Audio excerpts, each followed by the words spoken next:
നമ്മളുടെ രണ്ട് ടൈപ്പ് ടാക്സുകളാണ് പ്രധാനമായിട്ട് ഗവൺമെന്റ് കളക്ട് ചെയ്യുന്നത്. അതിലെ ഒരു പ്രധാനപ്പെട്ട ഒരു ടൈപ്സ് ഓഫ് ടാക്സ് ആണ് നമ്മളുടെ GST എന്ന് പറയും. ആ GSTയിൽ ടാക്സ് കളക്ട് ചെയ്യുക നമ്മൾ ഈ പറഞ്ഞ സപ്ലൈ സംഭവിക്കുമ്പോഴാണ് അല്ലേ. ആ സപ്ലൈ എപ്പോഴാണ് നമ്മൾ സംഭവിക്കുന്നത്, അതിന്റെ ടൈമും അതുപോലെ തന്നെ പ്ലേസും എങ്ങനെയാണ് നമ്മൾ മനസ്സിലാക്കിയെടുക്കുക. ആ ടൈമിനും അതുപോലെ തന്നെ പ്ലേസിനും വളരെ ഇമ്പോർട്ടൻസ് ഉണ്ട്. ദാറ്റ് മീൻസ് ഈ സപ്ലൈ നടക്കുന്നത് രണ്ട് സംസ്ഥാനങ്ങൾ തമ്മിലാണെങ്കിൽ അത് ഇൻട്രാ സ്റ്റേറ്റ് ആണ്, നമ്മളുടെ GST ആഡ് ചെയ്യേണ്ടത് വേറെ ടാക്സ് ആണ് വരിക. വിത്തിൻ ദ സ്റ്റേറ്റ് ആണെങ്കിൽ ഈടാക്കുന്ന ടാക്സ് വേറെയാണ്. അതുപോലെ തന്നെ ഈ പറഞ്ഞ നമ്മളുടെ യൂണിയൻ ടെറിട്ടറീസിലൊക്കെ ആണെങ്കിൽ അവിടെ ഈടാക്കുന്ന ടാക്സ് വേറെയാണ്. അതുപോലെ തന്നെ ടൈം, ഈ പറഞ്ഞ ഈ ടാക്സ് ടൈമുമായിട്ട് ബന്ധപ്പെട്ട കാര്യങ്ങളൊക്കെ നമുക്ക് ഡിസ്കസ് ചെയ്യാനുണ്ട്. സോ അതാണ് നമ്മളുടെ ഇനി അടുത്ത യൂണിറ്റ് 3യിലാണ് time and place of supply under GST എന്ന് പറയുന്ന ഈ ഒരു ചാപ്റ്റർ ഉള്ളത്. ടെക്സ്റ്റ് ബുക്ക് ഉള്ളവർക്ക് കാണാൻ പറ്റും. 146 ആണ് പുതിയ ടെക്സ്റ്റ് ബുക്കിൽ ഉണ്ടാവുക കേട്ടോ. നോക്കാം നമുക്ക് എന്തൊക്കെയാണ്. സപ്ലൈ അണ്ടർ GST ആണ്. Okay, supply under GST includes all forms of goods and services or both, such as sales, transfer, exchange, barter, license, rental, lease or disposal made or agreed to be made for consideration in the course of furtherance of business ആണ്. Okay, അതായത് supply, ഈ GSTയിൽ supply എന്ന് പറഞ്ഞാൽ എന്തൊക്കെയാണ് include ചെയ്യുക? അത് all forms of goods and services ആണ്. അതായത് എല്ലാ തരത്തിലുള്ള ഗുഡ്സും സർവീസസും വരും, ഓർ ബോത്ത് രണ്ടും വരും. ഓക്കെ, അതെങ്ങനെയൊക്കെ ചെയ്യുമ്പോഴാണ് അത് സപ്ലൈ ആയിട്ട് കൺസിഡർ ചെയ്യുക? ആ സെയിൽസ് നമ്മൾ വിൽക്കുകയാണെങ്കിൽ ട്രാൻസ്ഫർ ചെയ്യുന്നത് നമ്മൾ സപ്ലൈ ആയിട്ട് കൺസിഡർ ചെയ്യും. ഒരാൾ മറ്റൊരാൾക്ക് എക്സ്ചേഞ്ച് ചെയ്ത് കൊടുത്താൽ അത് സപ്ലൈ ആയിട്ട് കൺസിഡർ ചെയ്യും. നമുക്കറിയാം, ഒരു ഗുഡ്സ് കൊടുത്ത് മറ്റൊരു ഗുഡ്സ് വാങ്ങണതിനാണ് ബാർട്ടർ എന്ന് പറയാം. അങ്ങനെ ചെയ്ത് കഴിഞ്ഞാൽ അതിനെ സപ്ലൈ ആയിട്ട് കൺസിഡർ ചെയ്യും. നമ്മൾ ലൈസൻസ് കൊടുക്കുകയാണെങ്കിൽ അത് സപ്ലൈ ആയിട്ട് കൺസിഡർ ചെയ്യും. റെന്റ് കൊടുക്കുകയാണെങ്കിൽ സപ്ലൈ ആണ്. ലീസിന് കൊടുക്കുകയാണെങ്കിൽ സപ്ലൈ ആണ്. Disposal made or agreed to be made for consideration. Okay, ഈ പറയുന്ന കാര്യങ്ങളൊക്കെ ചെയ്യണത് നമ്മൾ അല്ലെങ്കിൽ ചെയ്യാമെന്ന് അഗ്രി ചെയ്യുന്നത് എന്തിനു വേണ്ടിയിട്ടാണ്? For a consideration in the course of furtherance of business. ഈ പറയുന്ന അയാളുടെ ബിസിനസിന്റെ ഭാഗമായിട്ട് ഈ പറഞ്ഞ ഒരു കൺസിഡറേഷൻ ലഭിക്കാൻ വേണ്ടി ഏതെങ്കിലും ഒരു വ്യക്തി ഈ പറയുന്ന ഗുഡ്സോ സർവീസോ ഈ പറഞ്ഞ പോലെ സെയിലോ ട്രാൻസ്ഫറോ എക്സ്ചേഞ്ചോ ബാർട്ടർ അല്ലെങ്കിൽ ലൈസൻസ്, റെന്റൽ, ലീസ്, ഡിസ്പോസൽ ഇങ്ങനെയുള്ള കാര്യങ്ങൾ ചെയ്യുകയാണെങ്കിൽ അതിനെ നമ്മൾ സപ്ലൈ ആയിട്ടാണ് GSTയിൽ കൺസിഡർ ചെയ്യുക. ഓക്കെ, നമുക്ക് ഒരു GST ഈടാക്കാനുള്ള ഒരു പ്രധാനപ്പെട്ട ഇവന്റ് എന്ന് പറഞ്ഞാൽ സപ്ലൈ സംഭവിക്കുക എന്നുള്ളതാണ്. ആ സപ്ലൈ എന്താന്നുള്ളതാണ് ഇവിടെ പറഞ്ഞു വരുന്നത്. ഇപ്പൊ നമ്മൾ ഒരു പ്രൊഡക്റ്റ് വിൽക്കുകയാണെങ്കിൽ, ഓക്കെ, ഒരു പ്രൊഡക്റ്റ് നമ്മൾ വിൽക്കുകയാണെങ്കിൽ, ഒരു ഗുഡ്സ് ഒരു കച്ചവടക്കാരൻ വിൽക്കുകയാണെങ്കിൽ, അയാളുടെ ബിസിനസിന്റെ ഭാഗമായിട്ട് അയാൾ വിൽക്കുകയാണെങ്കിൽ ദെൻ വിൽക്കുമ്പോൾ അയാൾക്ക് എന്തെങ്കിലും കൺസിഡറേഷൻ കിട്ടും അല്ലെ.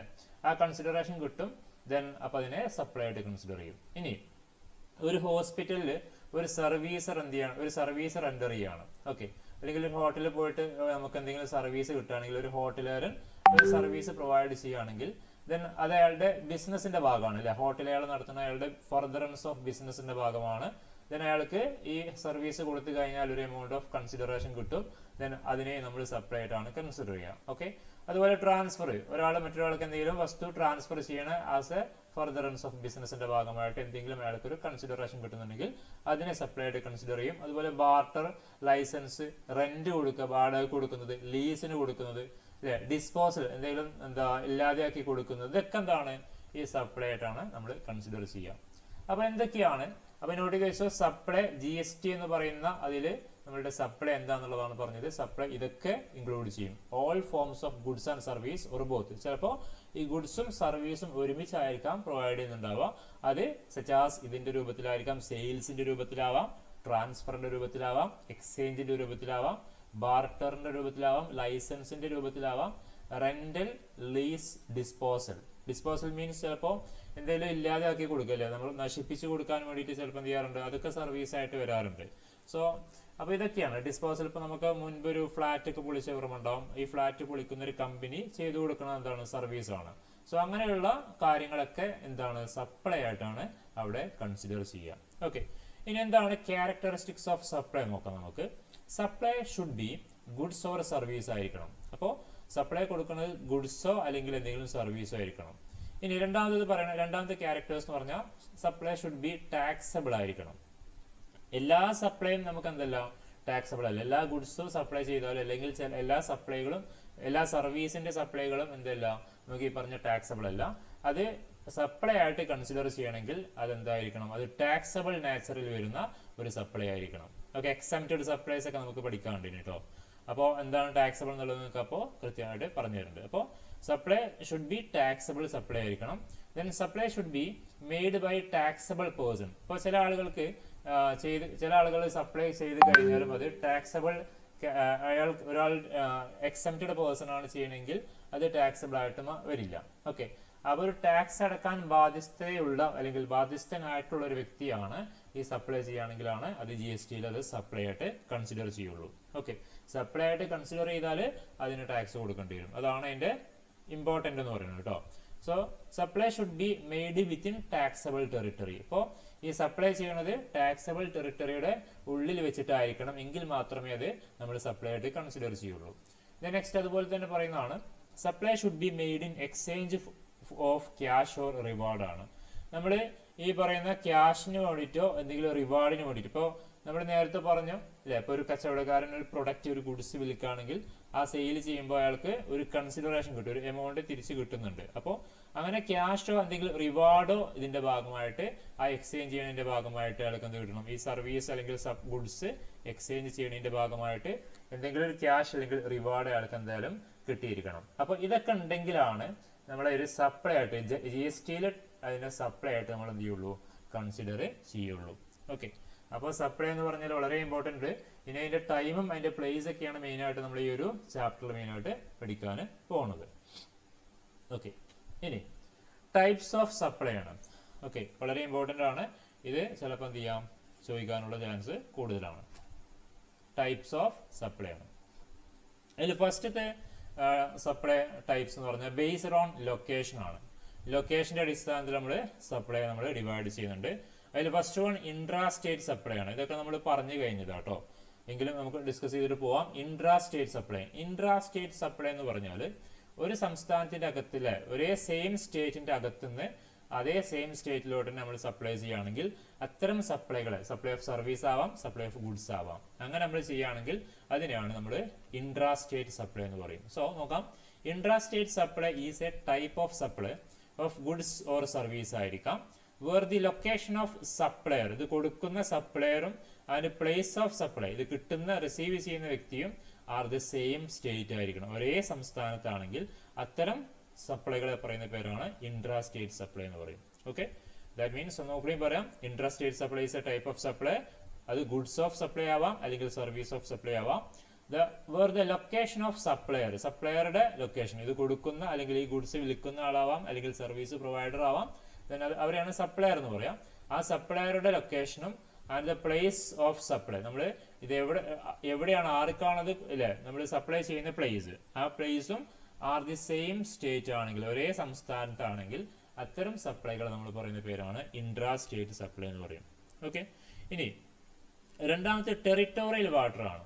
ഓക്കെ, ടെറിട്ടോറിയൽ വാട്ടർ എന്ന് പറഞ്ഞാൽ ജസ്റ്റ് ഒരു ഫോട്ടോ ഇവിടെ കാണിച്ചു തരാം. ഇതാണ് നമുക്ക് ആക്ച്വലി നമ്മളുടെ ശരിക്കും നമ്മളുടെ ഇന്ത്യ എന്ന് എടുത്തു കഴിഞ്ഞാൽ ഇന്ത്യ നമ്മളുടെ ആ ഒരു കരഭാഗം മാത്രമല്ല, അല്ലാത്ത കുറച്ച് ഭാഗം കൂടി നമ്മുടെ ഇന്ത്യയുടെ ഭാഗമാണ്. ഓക്കെ, ജസ്റ്റ് ഇവിടെ ഇതാണ് നമ്മുടെ ഈ ടെറിട്ടോറിയൽ വാട്ടർ എന്ന് പറയുന്ന ഭാഗം. ഇതൊക്കെ ഉണ്ട് കേട്ടോ. ഈ കോണ്ടിനെന്റൽ സോൺ വരുന്നുണ്ട്, കോണ്ടിനെന്റൽ ഷെൽഫ് വരുന്നുണ്ട്, 350 നോട്ടിക്കൽ മൈലാണ്. ഹൈ സീ വരുന്നുണ്ട്, ദെൻ ഈ എക്സ്ക്ലൂസീവ് എക്കണോമിക് സോൺ വരുന്നുണ്ട്, 200 നോട്ടിക്കൽ മൈലാണ് വരിക. പിന്നെ കോണ്ടിഗസ് സോൺ വരുന്നുണ്ട്, അത് 24 നോട്ടിക്കൽ മൈലാണ്. 12 നോട്ടിക്കൽ മൈൽ വരെയുള്ള ഒരു സീ, അതിന്റെ കരഭാഗങ്ങളൊക്കെ കൂടുന്നതിനെയാണ് ടെറിട്ടോറിയൽ സീ അല്ലെങ്കിൽ ടെറിട്ടോറിയൽ വാട്ടർ എന്ന് പറയും. 12 നോട്ടിക്കൽ മൈലാണ് ഇവർ കേട്ടോ. നമ്മളുടെ ബേസ് ലൈൻ ഉണ്ടാവും, നമ്മളുടെ കരഭാഗം തുടങ്ങുന്ന ആ ബേസ് ലൈൻ തൊട്ട് 12 നോട്ടിക്കൽ മൈൽ വരെയുള്ള ദൂരമാണ് ടെറിട്ടോറിയൽ സീ എന്ന് പറയും. അപ്പൊ ഈ ഒരു ഏരിയയിൽ വെച്ചിട്ട് നമ്മൾ സപ്ലൈ നടന്നു കഴിഞ്ഞാലും അതാണ് നമ്മൾ ഇനി ഡിസ്കസ് ചെയ്യേണ്ടത്. ഓക്കെ, അപ്പോൾ ടെറിട്ടോറിയൽ വാട്ടർ എന്ന് പറഞ്ഞാൽ അതാന്നുള്ളത് മനസ്സിലാക്കി വെക്കുക. So where the location of supplier is in the territorial water or where the place of supply in the territorial water. അപ്പോൾ ഒരു സപ്ലൈ ഈ ടെറിട്ടോറിയൽ വാട്ടറിൽ വെച്ചിട്ട് നടക്കുകയാണെങ്കിൽ ഇപ്പൊ നമുക്കറിയാം മെയിൻ ആയിട്ടുള്ള എല്ലാ ഗുഡ്സ് ഓഫ് സർവീസുകളൊക്കെ അല്ലെ, ഗുഡ്സുകളൊക്കെ ഇപ്പൊ എസ്പെഷ്യലി ക്രൂഡ് ഓയിൽ, അതുപോലെ തന്നെ നമ്മൾ വിദേശത്ത് നിന്ന് നമ്മൾ ഇമ്പോർട്ട് ചെയ്യുന്ന പല ഗുഡ്സുകളൊക്കെ മിക്കവാറും പ്ലെയിനിലല്ലേ വരിക, അതൊക്കെ ഷിപ്പിലൂടെയാണ് വരിക അല്ലെ. ആ ഷിപ്പിലൂടെ വന്നിട്ട് ഇപ്പൊ വലിയ ഷിപ്പുകളൊക്കെ ആണെങ്കിൽ സ്വാഭാവികമായിട്ടും അത് നമുക്ക് നമ്മളുടെ കരയിലോട്ട് അടുക്കില്ല. ദെൻ അത് ഉൾക്കടലിൽ നിർത്തിയിട്ട് എന്ത് ചെയ്യും, ഈ ടെറിട്ടോറിയൽ വാട്ടറിൽ വെച്ചിട്ടായിരിക്കും എന്ത് ചെയ്യുക, അത് പമ്പ് ചെയ്തിട്ടോ അല്ലെങ്കിൽ മറ്റുള്ള ചെറിയ ഷിപ്പുകളിലോട്ട് കയറ്റിയിട്ടായിരിക്കും എന്ത് ചെയ്യുക, അത് നമ്മൾ സപ്ലൈ ആയിട്ട് ചെയ്യാം. ഓക്കെ, അല്ലെങ്കിൽ നമ്മൾ ഇവിടുന്ന് കയറ്റുമതി ചെയ്യുന്നതാണെങ്കിലും അത്തരം രൂപത്തിലായിരിക്കും എന്ത് ചെയ്യുക, നമ്മൾ അത് സപ്ലൈ ചെയ്യാം. സോ സ്വാഭാവികമായിട്ടും ഇവിടെ വെച്ചിട്ട് എന്ത് ചെയ്യാണ്, ഈ പറഞ്ഞ പോലെ സപ്ലയറും അതിന്റെ പ്ലേസ് ഓഫ് സപ്ലൈയും സംഭവിക്കുകയാണെങ്കിൽ അതാണ് ടെറിട്ടോറിയൽ വാട്ടറിൽ സംഭവിക്കുന്ന സപ്ലൈ എന്ന് പറയും. Based on location territorial water. നോക്കാം, where the location of supplier, സപ്ലയറുടെ ലൊക്കേഷനും ഇൻ ദി ടെറിട്ടോറിയൽ വാട്ടർ ആണ്. Where the place of supply is in the territorial water ആണെങ്കിൽ അത്തരം സപ്ലൈകളെ പറയുന്ന പേരാണ് ടെറിട്ടോറിയൽ വാട്ടർ സപ്ലൈ എന്ന് പറയും. ഓക്കെ, അതായത് ആ ഒരു മേഖലയിൽ വെച്ചിട്ട് സപ്ലൈ നടക്കുകയാണെങ്കിൽ അതിനെയാണ് ടെറിട്ടോറിയൽ വാട്ടർ എന്ന് പറയും. ഓക്കെ, ഇനി മൂന്നാമത് ഇന്റർ സ്റ്റേറ്റ് സപ്ലൈ ആണ്. ഓക്കെ, ഇന്റർ സ്റ്റേറ്റ് സപ്ലൈ എന്ന് പറഞ്ഞാൽ is a type of supply when the location of supplier and the place of supply are in different state ആണ്. ദാറ്റ് മീൻസ് സപ്ലയറുടെ അല്ലെ, supply ചെയ്യുന്ന ആളുടെ പ്ലേസും ലൊക്കേഷനും അതുപോലെ പ്ലേസ് ഓഫ് സപ്ലൈ എവിടെ വെച്ചിട്ടാണ് ഈ പറയുന്ന സപ്ലൈ ചെയ്യുന്നത് അതും രണ്ട് സംസ്ഥാനങ്ങളിലാണെങ്കിൽ, ഡിഫറെന്റ് സ്റ്റേറ്റുകളിലാണെങ്കിൽ അത്തരം സപ്ലൈകളെ പറയുന്ന പേരാണ് ഇന്റർ സ്റ്റേറ്റ് സപ്ലൈ എന്ന് പറയും. ഓക്കെ, ഒന്നുകൂടി പറയാം, when the location of supplier and place of supply are in different state ആണ്, രണ്ടും രണ്ട് ഡിഫറെന്റ് സ്റ്റേറ്റുകളിലാണെങ്കിൽ ദെൻ അതിനെ പറയുന്ന പേരാണ്. എക്സാമ്പിൾ പറയുകയാണെങ്കിൽ ഇവിടുന്ന് കേരളത്തിൽ നിന്ന് ഒരു എന്തെങ്കിലും പ്രൊഡക്റ്റുകൾ നമ്മൾ തമിഴ്നാട്ടിൽ പോയിട്ട് നമ്മൾ സപ്ലൈ ചെയ്യുകയാണെങ്കിൽ അപ്പോൾ ഇവിടെയുള്ള കമ്പനിയാണ് തമിഴ്നാട്ടിൽ പോയിട്ട് എന്ത് ചെയ്യുക, അത് സപ്ലൈ ചെയ്യുന്നുണ്ടാവുക. സോ ആ സപ്ലയർ നമ്മുടെ കേരളത്തിലും പ്ലേസ് ഓഫ് സപ്ലൈ തമിഴ്നാടുമാണ്. സ്വാഭാവികമായിട്ടും അത്തരം സപ്ലൈകളെ പറയുന്ന പേരാണ് ഇന്റർ സ്റ്റേറ്റ് സപ്ലൈ എന്ന് പറയും. ഇൻട്രാ സ്റ്റേറ്റ് സപ്ലൈ എന്ന് പറഞ്ഞാൽ നമ്മുടെ കേരളത്തിൽ തന്നെ മറ്റുള്ള ജില്ലകളിലോട്ടോ അല്ലെങ്കിൽ സെയിം ജില്ലയിലോട്ടോ തന്നെ നമ്മൾ എന്ത് ചെയ്യാണ്, സപ്ലൈ ചെയ്യുകയാണെങ്കിൽ അതാണ് ഇൻട്രാ സ്റ്റേറ്റ് സപ്ലൈ. ഇനി ആ ടെറിട്ടോറിയൽ വാട്ടറിൽ വെച്ചിട്ട് ഈ പറഞ്ഞ place of supply location of സപ്ലയറോ അല്ലെങ്കിൽ പ്ലേസ് ഓഫ് സപ്ലൈയോ ആ ടെറിട്ടോറിയൽ വാട്ടറിൽ വരികയാണെങ്കിൽ അത്തരം സപ്ലൈകളാണ് ടെറിട്ടോറിയൽ വാട്ടർ സപ്ലൈ എന്ന് പറയുന്നത്. ഓക്കെ, അപ്പോൾ ബേസ്ഡ് ഓൺ ലൊക്കേഷൻ മൂന്നെണ്ണമാണ് intra state supply, territorial water, inter state supply. ഇനി ബേസ്ഡ് ഓൺ കോമ്പിനേഷൻസ് ആണ്, കോമ്പിനേഷന്റെ അടിസ്ഥാനത്തിലുള്ള സപ്ലൈ ആണ്. അതിൽ ഫസ്റ്റ് വൺ കോമ്പോസിറ്റ് സപ്ലൈ ആണ്. കോമ്പോസിറ്റ് സപ്ലൈ നോക്കാം, when two or more goods or service are combined to make bundle it is known as composite supply ആണ്. Okay, ഒന്നോ രണ്ടോ അതിലധികമോ ഗുഡ്സുകളോ അല്ലെങ്കിൽ സർവീസുകളോ എന്ത് ചെയ്യാണ്, കമ്പൈൻ ചെയ്തിട്ട് ഒരു ബണ്ടിലാക്കിയിട്ട് സപ്ലൈ ചെയ്യുകയാണെങ്കിൽ അത്തരം സപ്ലൈകളെ പറയുന്ന പേരാണ് കോമ്പോസിറ്റ് സപ്ലൈ എന്ന് പറയും. ഇത് നമ്മൾ പറഞ്ഞിട്ടുണ്ട് മുൻപ്. ഓക്കെ, അതായത് രണ്ടോ അതിലധികമോ ഗുഡ്സുകളായിരിക്കാം അല്ലെങ്കിൽ സർവീസുകളായിരിക്കാം, ദെൻ അതിനെ കമ്പൈൻ ചെയ്തിട്ട് ഒരു ബണ്ടിലാക്കിയിട്ട് നമ്മൾ സപ്ലൈ ചെയ്യുകയാണെങ്കിൽ അതിനെയാണ് കോമ്പോസിറ്റ് സപ്ലൈ എന്ന് പറയും. ഓക്കെ, ഫോർ എക്സാമ്പിൾ രണ്ട് ഗുഡ്സുകൾ ഒരുമിച്ച് കൊടുക്കുക അല്ലെങ്കിൽ രണ്ട് സർവീസുകൾ ഒരുമിച്ച് പ്രൊവൈഡ് ചെയ്യാം. അതങ്ങനെ ബണ്ടിലായിട്ടേ പ്രൊവൈഡ് ചെയ്യുന്നുണ്ടാവുള്ളൂ. ചിലപ്പോൾ ഒരു ഗുഡ്സും ഒരു സർവീസും ആയിരിക്കും. അപ്പോൾ നമ്മൾ എക്സാമ്പിൾ പറയുകയാണെങ്കിൽ ഒരു ഗുഡ്സും സർവീസും പ്രൊവൈഡ് ചെയ്യുന്നത് ഇപ്പോൾ മിക്കവാറും ഈ വലിയ ഹോട്ടലുകളിലൊക്കെ അല്ലേ, നമ്മൾ റൂമിന്റെ സർവീസ് ആയിരിക്കാം, പിന്നെ അവിടെ ഫുഡ് അത് ഗുഡ്സ് ആയിരിക്കാം. അപ്പോൾ അങ്ങനെയൊക്കെ കിട്ടുകയാണെങ്കിൽ അതാണ് ആക്ച്വലി പറയുന്ന കോമ്പോസിറ്റ് സപ്ലൈ എന്ന് പറയും. അപ്പോൾ two or more goods or service are combined to make a bundle, ഒരു രണ്ടും പാടെ കമ്പൈൻ ചെയ്ത് ഒരു ബണ്ടിലാക്കിയിട്ട് നമ്മൾ സപ്ലൈ ചെയ്യുകയാണെങ്കിൽ അതാണ് കോമ്പോസിറ്റ് സപ്ലൈ എന്ന് പറയും. ഓക്കെ, രണ്ടാമത്തത് മിക്സഡ് സപ്ലൈ ആണ്. ഓക്കെ, മിക്സഡ് സപ്ലൈ എന്ന് പറഞ്ഞാൽ means to or more independent goods. Okay, independent goods ആണ് ഒരു സർവീസ് ആയിരിക്കാം which are offered together as a bundle. അതായത് ഇവിടുത്തെ കേസിൽ ഇൻഡിപെൻഡന്റ് ആവണമെന്നില്ല, ഇത് നമുക്ക് ഒരുമിച്ചേ കൊടുക്കാൻ പറ്റുന്നുണ്ടാവുള്ളൂ. രണ്ട് ഗുഡ്സ് അല്ലെങ്കിൽ രണ്ട് സർവീസ് നമുക്ക് അല്ലെങ്കിൽ ഒരു ഗുഡ്സും സർവീസും നമുക്ക് ഒരുമിച്ചേ പ്രൊവൈഡ് ചെയ്യാനേ പറ്റുന്നുണ്ടാവുള്ളൂ. ഓക്കെ, അങ്ങനത്തതിനാണ് കോമ്പോസിറ്റ് സപ്ലൈ എന്ന് പറയും.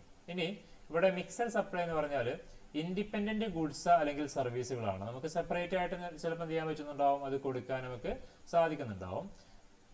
പക്ഷെ വിച്ച് ആർ ഓഫേർഡ് ടുഗദർ അത് ആസ് എ ബണ്ടിലാണ്, നമ്മൾ ഒരു ബണ്ടിലായിട്ട് അത് പ്രൊവൈഡ് ചെയ്യുള്ളൂ. ഓക്കെ, ഒരുമിച്ചേ അത് കൊടുക്കുള്ളൂ. Then but can also sold separately, പക്ഷെ നമുക്ക് എന്ത് ചെയ്യാം, അത് വേണമെങ്കിൽ അത് സെപ്പറേറ്റ് ആയിട്ട് നമുക്ക് സെയിൽ ചെയ്യാനും പറ്റും. ഓക്കെ, അത്തരം സപ്ലൈകളെ പറയുന്ന പേരാണ് മിക്സഡ് സപ്ലൈ. അപ്പോൾ കോമ്പോസിറ്റ് സപ്ലൈയും മിക്സഡ് സപ്ലൈയും ഒറ്റ നോട്ടത്തിൽ നോക്കിയാൽ സെയിം ആണ്, പക്ഷെ ചില ഡിഫറൻസുകളുണ്ട്.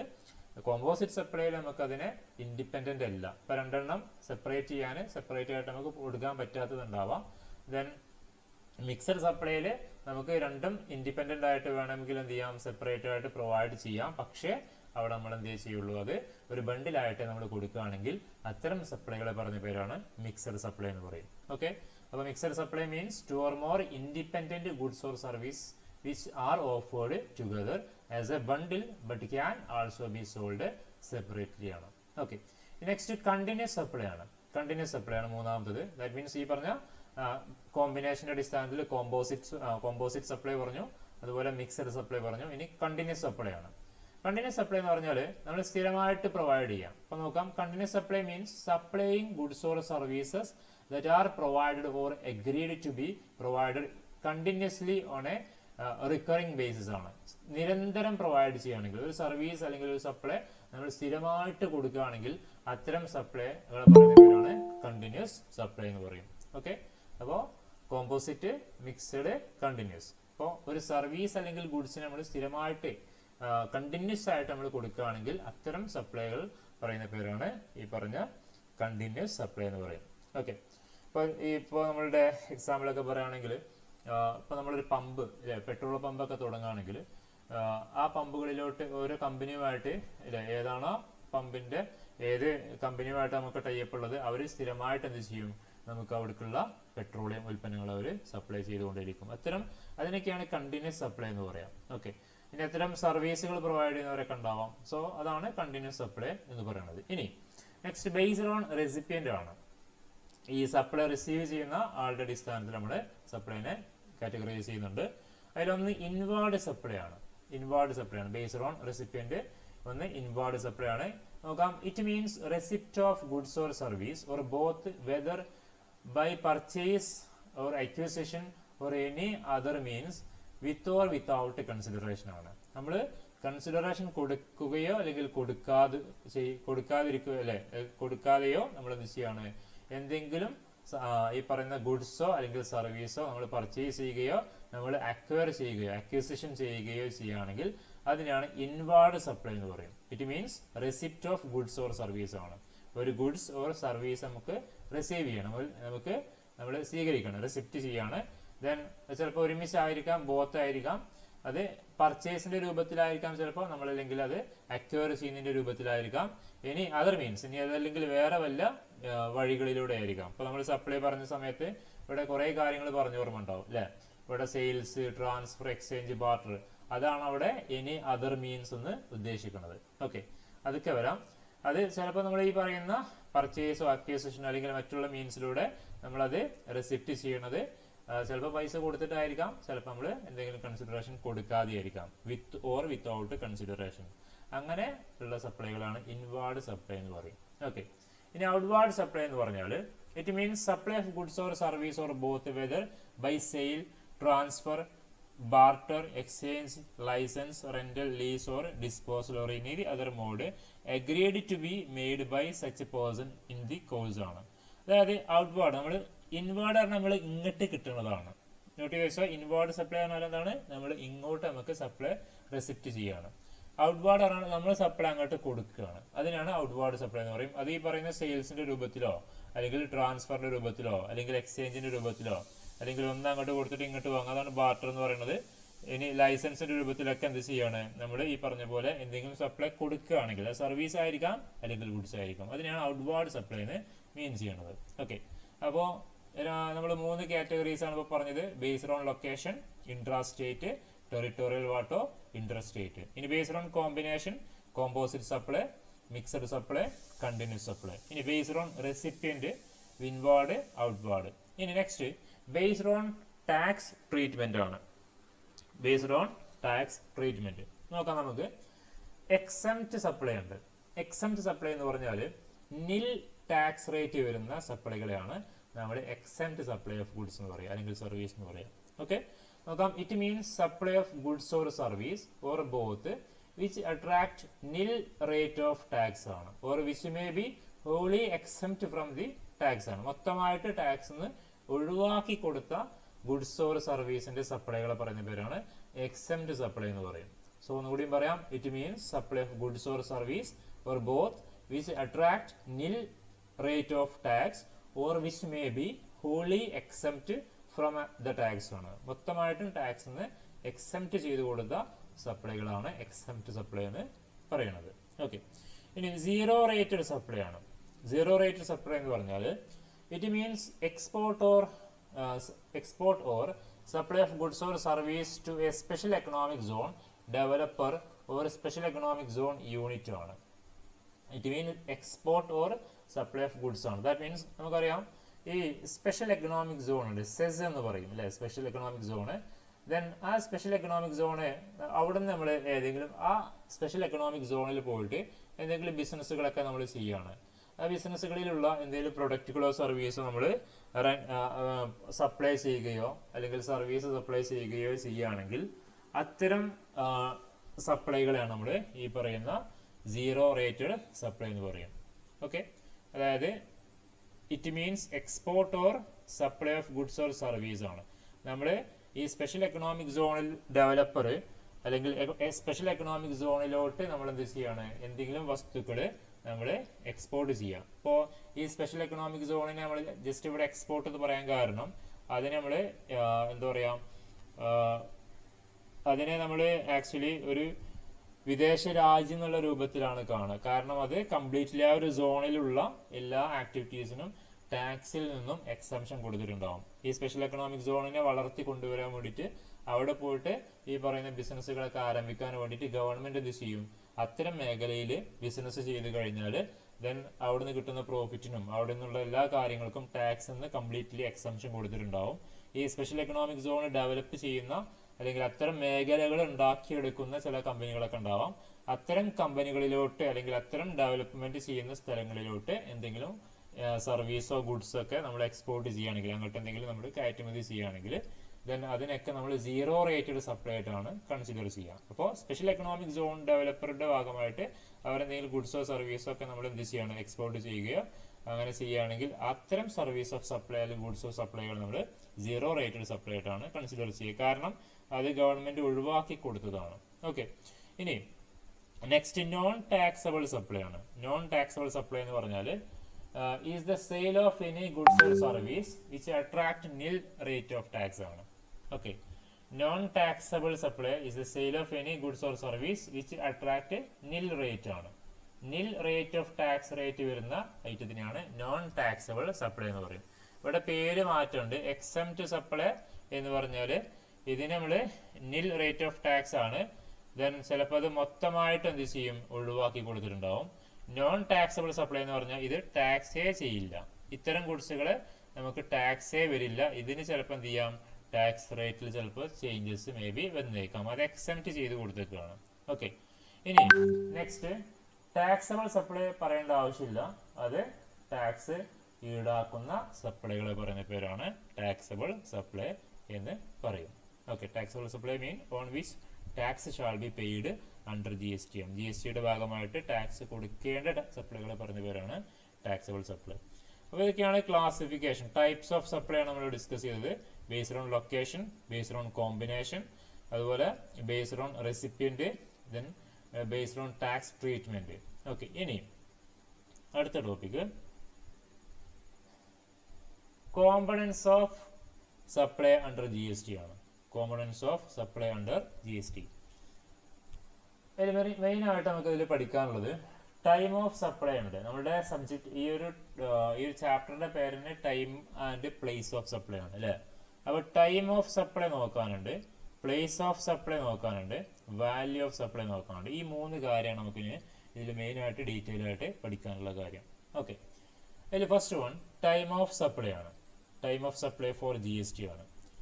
Time of supply means the point in time when goods have been deemed to be supplied or services have been deemed to be provided for determining when the taxpayer is liable to pay tax ആണ്.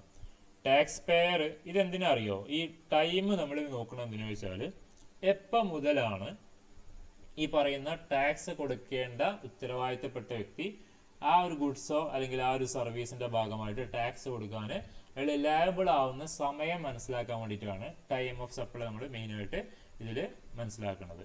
Okay, എന്തിനാ വെച്ചാൽ ഒന്നുകൂടി പറയാം. ഈ പറയുന്ന time of supply എന്ന് പറഞ്ഞാൽ വളരെ ഇമ്പോർട്ടൻ്റ് ഉള്ളൊരു കാര്യമാണ്. എപ്പോൾ മുതലാണ് ഈ പറഞ്ഞ ടാക്സ് അടക്കാൻ ലയബിൾ ആയിട്ടുള്ള വ്യക്തി ടാക്സ് അടച്ച് തുടങ്ങേണ്ടത്? ഓക്കെ, അത് മനസ്സിലാക്കാൻ വേണ്ടിയിട്ടാണ് പ്രധാനമായിട്ടും നമ്മൾ ഈ പറയുന്ന ഈ ഒരു ടൈം ഓഫ് സപ്ലൈ നമ്മൾ ഫൈൻഡ് ഔട്ട് ചെയ്യണത്. ഓക്കെ, നോക്കാം. 1 minute.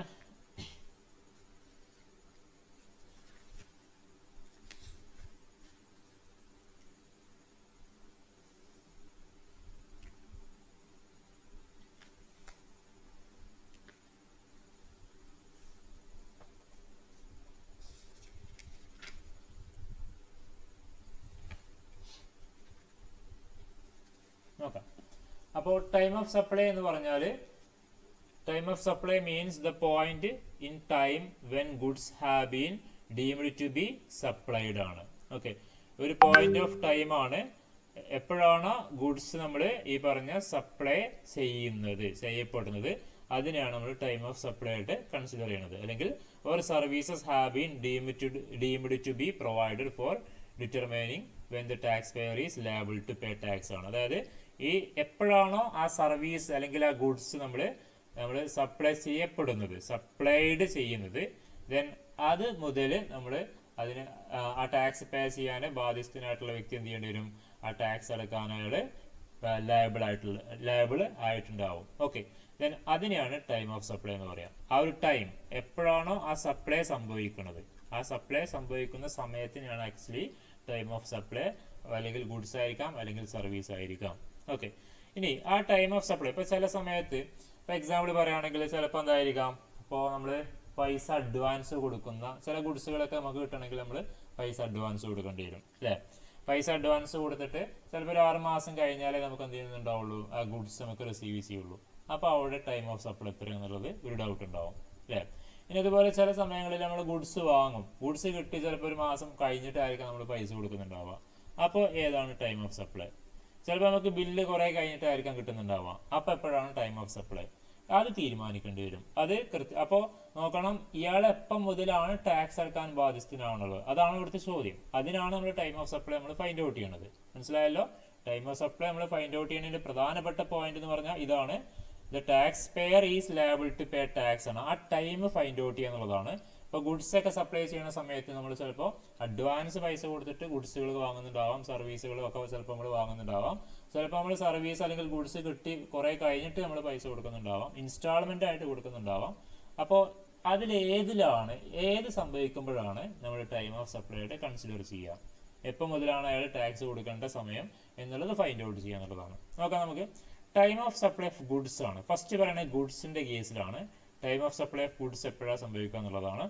The time of supply of goods is the earliest ആണ്. ഈ താഴെ പറയുന്നതിൽ ഏതാണോ ഫസ്റ്റ് സംഭവിക്കുന്നത്, ഏർലിയസ്റ്റ് സംഭവിക്കുന്നത് ഏതാണോ അതായിരിക്കും ഗുഡ്സിന്റെ കേസിൽ ടൈം ഓഫ് സപ്ലൈ ആയിട്ട് കൺസിഡർ ചെയ്യുക. ഓക്കെ, അതിലൊന്ന് date of issue of invoice ആണ്, ഇൻവോയ്സ് ഇഷ്യൂ ചെയ്യുന്ന ഡേറ്റ്. ഓക്കെ, രണ്ടാമത് last date on which invoice should have been issued ആണ്.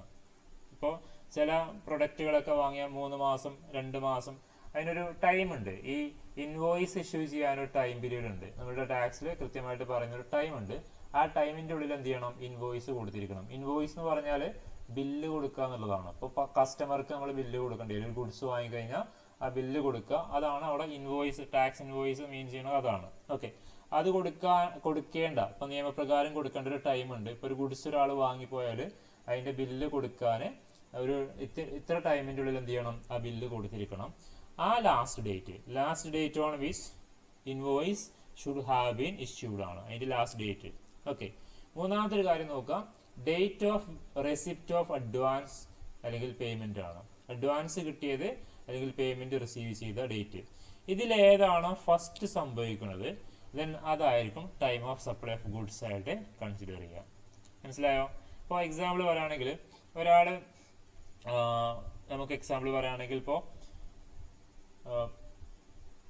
ഒരാൾ ഗുഡ്സ് വിറ്റു. എന്ന് പറഞ്ഞ ഒരാൾ എന്ത് ചെയ്തു? ഒരു കച്ചവടക്കാരനാണ്, ഒരു ഗുഡ്സ് വിൽപ്പനക്കാരനാണ്. അയാൾ ഗുഡ്സ് വിറ്റു. ഒരു ഫർണിച്ചർ നമുക്ക് അസ്യൂമായിട്ട് ഒരു ഫർണിച്ചർ കച്ചവടം ചെയ്യുന്ന ഒരാളാണ്. അവിടുന്ന് ഒരാൾ എന്ത് ചെയ്തു?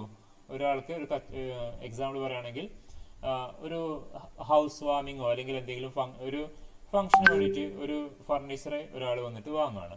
അപ്പോൾ ഒരു മാസം കഴിഞ്ഞിട്ടാണ് ഈ പറയുന്ന ഹൗസ് വാമിംഗ് ഉള്ളത്. അപ്പോൾ അയാൾ എന്ത് ചെയ്തു, ഒരു മാസം മുമ്പ് തന്നെ ഈ കച്ചവടക്കാരൻ്റെ അടുത്ത് അഡ്വാൻസ് പേയ്മെന്റ് കൊടുത്തു. ഒരു മാസം മുമ്പ് തന്നെ കൊടുത്തു.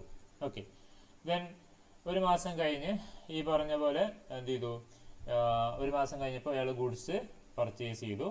ദെൻ അയാൾ എന്ത് ചെയ്തു, അയാൾക്ക് ആ വാങ്ങണം എന്ന് അതിൻ്റെ ഇൻവോയ്സും കിട്ടിയിട്ടുണ്ടാവും. അപ്പോൾ ഇതിലേതാണ് ടൈം ഓഫ് സപ്ലൈ എന്നുള്ള ഡൗട്ട് ഉണ്ടാവും. അപ്പോൾ അങ്ങനെയാണെങ്കിൽ അവിടെ നോക്കേണ്ടത് അഡ്വാൻസ് കിട്ടിയതോ അല്ലെങ്കിൽ പേയ്മെന്റ് റിസീവ് ചെയ്ത ഡേറ്റ് നോക്കുക. അതുപോലെ തന്നെ date of issue of invoice, ചിലപ്പോൾ അയാൾ ഇൻവോയ്സ് ഇഷ്യൂ ചെയ്തിട്ടുണ്ടാവാം, ആ ഡേറ്റ് നോക്കുക. ഇനി ഇൻവോയ്സ് ഇഷ്യൂ ചെയ്യാനുള്ള ലാസ്റ്റ് ഡേറ്റ് ഉണ്ടാവാം, ആ ഡേറ്റ് നോക്കുക. ഇത് മൂന്നും നോക്കിയിട്ട് ഇതിലേതാണോ ആദ്യം സംഭവിച്ചത് ആ ഡേറ്റ് ആണ് നമ്മളവിടെ time of supply of goods ആയിട്ട് കൺസിഡർ ചെയ്യുക. ഓക്കെ, ഇനി ഇപ്പോൾ ആദ്യം തന്നെ എന്ത് ചെയ്തു, ഈ പറഞ്ഞ ഇൻവോയ്സ് ഇഷ്യൂ ചെയ്തു. ഈ പറഞ്ഞ വ്യക്തി വന്നിട്ട് ഒരു മാസം മുമ്പൊന്നും പൈസ ഒന്നും കൊടുത്തില്ല, അയാൾ ഓർഡർ ചെയ്ത് പോയി. ദെൻ ഓർഡർ ചെയ്ത് പോയപ്പോൾ തന്നെ എന്ത് ചെയ്തു, ഇൻവോയ്സ് കൊടുത്തു, ബില്ല് കൊടുത്തു. ദെൻ എന്നിട്ട് പറഞ്ഞു ഞാൻ ഇൻസ്റ്റാൾമെന്റ് ആയിട്ട് ഞാൻ ഇതിന്റെ പൈസ അടിച്ചോളാം എന്ന് പറഞ്ഞു. ഓക്കെ, ദെൻ അപ്പോൾ പൈസ അയാൾ ചിലപ്പോൾ കുറച്ചായിട്ട് ഓരോ മാസത്തിലായിരിക്കും പൈസ അടക്കുന്നുണ്ടാവുക. ദെൻ അതുപോലെ തന്നെ ലാസ്റ്റ് ഡേറ്റ് ഓഫ് ഇൻവോയ്സും നമ്മൾ നോക്കണം. അപ്പോൾ അവിടെ നോക്കുക, അവിടെ ഫസ്റ്റ് തന്നെ ഈ പറഞ്ഞ ഇൻവോയ്സ് ആണ് കൊടുത്തിട്ടുള്ളത് അല്ലേ, ബില്ലാണ് ആദ്യം കൊടുത്തത്. അപ്പോൾ ആ ബില്ല് കൊടുത്ത ഡേറ്റ് ആണ് അവിടെ ടൈം ഓഫ് സപ്ലൈ ആയിട്ട് കൺസിഡർ ചെയ്യുക. അത് മുതൽ എന്ത് ചെയ്യേണ്ടി വരും, ഈ പറഞ്ഞ വിൽപ്പനക്കാരൻ ടാക്സ് കൊടുക്കേണ്ടി വരും. ഓക്കെ, ആ ടാക്സ് കൊടുക്കാൻ ബാധ്യസ്ഥനാവുന്ന അല്ലെങ്കിൽ ഏത് സമയം മുതലാണ് അയാൾ ടാക്സ് അടക്കാൻ ലയബിൾ ആയിട്ടുണ്ടാവുക, ആ ടൈം കണ്ടെത്തുക എന്നുള്ളതാണ് ടൈം ഓഫ് സപ്ലൈന്റെ പ്രധാനപ്പെട്ട റോൾ എന്ന് പറയുന്നത് കേട്ടോ. അപ്പോൾ ഇതിലേതാണോ ആദ്യം സംഭവിക്കുന്നത് ഇതാണ് time of supply of goods ആയിട്ട് കൺസിഡർ ചെയ്യാം. ഇനി ടൈം ഓഫ് സപ്ലൈ ഓഫ് സർവീസിന്റെ കേസിൽ നോക്കാം. അതിലും ഈ പറയുന്ന 3 കാര്യമുണ്ട്. അതിൽ ഫസ്റ്റ് സംഭവിക്കുന്നതാണ് time of supply of service ആയിട്ട് കൺസിഡർ ചെയ്യാം. ഇത് നോക്കാം, date of issue of invoice, അതുപോലെ തന്നെ date of receipt of advance അല്ലെങ്കിൽ payment, then date of provision of service ആണ്. ഓക്കെ, ആ സർവീസ് തീർത്ത് കൊടുക്കേണ്ട ഒരു പ്രൊവിഷൻ ഉണ്ടാവാം അല്ലെ. ഒരു സർവീസ് ആണെങ്കിൽ ഇപ്പൊ എന്തെങ്കിലും വർക്കുകളൊക്കെ ചെയ്തു കൊടുക്കുകയാണെങ്കിൽ ആ കരാറ് പ്രകാരം ആ ഡേറ്റ് തീർത്ത് അല്ലെങ്കിൽ ആ ഒരു സർവീസ് തീർത്ത് കൊടുക്കേണ്ട ഒരു ഡേറ്റ് ഉണ്ടാവാം. ആ 3 ഡേറ്റ് നോക്കുക. ദെൻ ആ ഡേറ്റിൽ ഏതാണോ ഫസ്റ്റ് സംഭവിക്കുന്നത് അതാണ് അവിടെ സപ്ലൈ ഓഫ് സർവീസ് ആയിട്ട് കൺസിഡർ ചെയ്യുക. മനസ്സിലായോ? അതായത് date of issue of invoice. ഇപ്പോൾ നമ്മൾ എന്തെങ്കിലും സർവീസ് റെൻഡർ ചെയ്താൽ എന്ത് ചെയ്യും, ആ സർവീസ് റെൻഡർ അവിടെ ഈ പറയുന്ന ഒരു ഇൻവോയ്സ്, ഒരു ബില്ല് കൊടുക്കും അല്ലേ. ഇനി ചിലപ്പോൾ അതിന് പൈസ ആദ്യം കിട്ടിയിട്ടുണ്ടാവാം, ചിലപ്പോൾ പേയ്മെന്റ് കുറച്ച് കഴിഞ്ഞിട്ടായിരിക്കും കിട്ടുന്നുണ്ടാവാം. ദെൻ അതാണ് ഇവിടെ അഡ്വാൻസ് ഓർ പേയ്മെന്റ് എന്ന് പറഞ്ഞത്. ആ സർവീസിനുള്ള പൈസ ചിലപ്പോൾ പിന്നീടായിരിക്കും കിട്ടുന്നുണ്ടാവാം, ചിലപ്പോൾ മുൻകൂട്ടി കിട്ടാം, ചിലപ്പോൾ സർവീസ് റെൻഡർ ചെയ്ത് കഴിഞ്ഞാൽ കഴിയുന്നതിനോട് കൂടി എന്ത് ചെയ്യാം, ചിലപ്പോൾ കംപ്ലീറ്റ് ചെയ്യുന്നതിനോട് കൂടി ആ പൈസ ചിലപ്പോൾ കിട്ടുന്നുണ്ടാവാം. അങ്ങനെയാണെങ്കിൽ ആ ഡേറ്റ് നോക്കണം. പിന്നെ ഈ പറഞ്ഞ പോലെ സർവീസിന്റെ ഡേറ്റ്, ഈ പറഞ്ഞ സർവീസ് കംപ്ലീറ്റ് ചെയ്ത് കൊടുക്കാനുള്ള ഒരു പ്രൊവിഷൻ ഡേറ്റ് ഉണ്ടാവാം, അത് നോക്കുക. ഇത് 3 നോക്കിയിട്ട് ഇതിലേതാണോ ഏർലിയസ്റ്റ് സംഭവിക്കുന്നത് അതായിരിക്കും time of supply of service ആയിട്ട് കൺസിഡർ ചെയ്യുക. ഓക്കെ, അപ്പോൾ ഇതാണ് ഇന്ന് ഡിസ്കസ് ചെയ്ത കാര്യങ്ങൾ. ജസ്റ്റ് ഒന്ന് കൺക്ലൂഡ് ചെയ്യാം. എന്താണ് സപ്ലൈ എന്ന് പറഞ്ഞു, time and place of supply under GST ആണ്. GSTയുടെ ഭാഗമായിട്ട് ടൈമും പ്ലേസ് ഓഫ് സപ്ലൈയും എങ്ങനെയാണ് നമ്മൾ ഫൈൻഡ് ഔട്ട് ചെയ്യുക എന്നുള്ളതാണ്. രണ്ടിനും ഇമ്പോർട്ടൻസ് ഉണ്ട്, പ്ലേസ് ഓഫ് സപ്ലൈക്കും ടൈം ഓഫ് സപ്ലൈക്കും വളരെ ഇമ്പോർട്ടൻ്റ് ഉണ്ട്. ആദ്യം നമ്മൾ എന്താണ് സപ്ലൈ എന്ന് പറഞ്ഞു, GSTയിൽ എന്താണ് സപ്ലൈ എന്ന് പറഞ്ഞു, അതിന്റെ ക്യാരക്ടേഴ്സ് പറഞ്ഞു, ടൈപ്സ് പറഞ്ഞു, അതുപോലെ തന്നെ ഈ പറഞ്ഞ components of supply under GST ആണ്. അതിൽ ടൈം ഓഫ് സപ്ലൈ ഉണ്ട്, പ്ലേസ് ഓഫ് സപ്ലൈ ഉണ്ട്, വാല്യൂ ഓഫ് സപ്ലൈ ഉണ്ട്. ഇതിൽ നമ്മൾ ടൈമിന്റെ കേസ് ആണ് ഇപ്പോൾ പറഞ്ഞിട്ടുള്ളൂ. ടൈമിന്റെ കേസിൽ 2 ഉണ്ട്, time of supply of goods ഉണ്ട്, ടൈം ഓഫ് സപ്ലൈ ഓഫ് സർവീസും ഉണ്ട്. ഓക്കെ, നമ്മൾ ഇന്നത്തെ ക്ലാസ് ഇവിടെ നമുക്ക് വൈൻഡ് അപ്പ് ചെയ്യാൻ കാരണം